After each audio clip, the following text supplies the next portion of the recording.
Splendor एक ऐसी bike जो फ्यूल एफिशिएंट के साथ साथ एक ऐसी बाइक होने का दावा करते हैं कि उनकी बाइक बहुत ड्यूरेबल है एंड लाइट वेट है एंड फ्यूल एफिशिएंट है उनकी बाइक।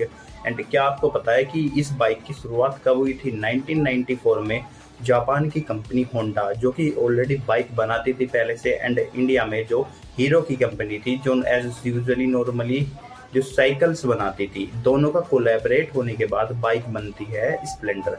एंड स्प्लेंडर कुछ साल चलने के बाद 1994 से चलने के बाद 2010 में एक ऐसी बात आ जाती है जब जापान पहले से ही एक वेल एस्टेब्लिश्ड कंपनी बना चुका था होंडा, एंड सभी कंट्रीज में उसकी जो कंपनी थी वो पहले से ही टॉप जो उसकी कंपनी थी वो टॉप नोज पर थी। लेकिन इंडिया में इस कंपनी को इतनी फेम नहीं मिल पा रही थी बिकॉज ऑफ हीरो की वजह से, क्योंकि उन्होंने अपनी बाइक बनाई है कोलैबोरेट करके।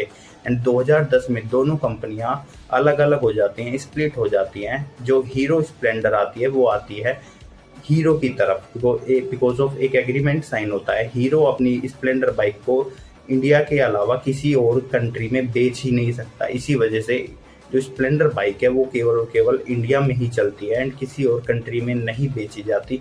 एंड लेकिन उसके बाद जब होंडा अलग हो जाती है हीरो से, उसके बाद एक्टिवा पे ही जो होंडा की नीम है वो चलती जा रही है। होंडा की जो नीम केवल और केवल एक्टिवा पर ही चल रही है जब से ही, शुरू से ही। एंड अगर वीडियो इन्फॉर्मेटिव लगी, लाइक करें, शेयर करें।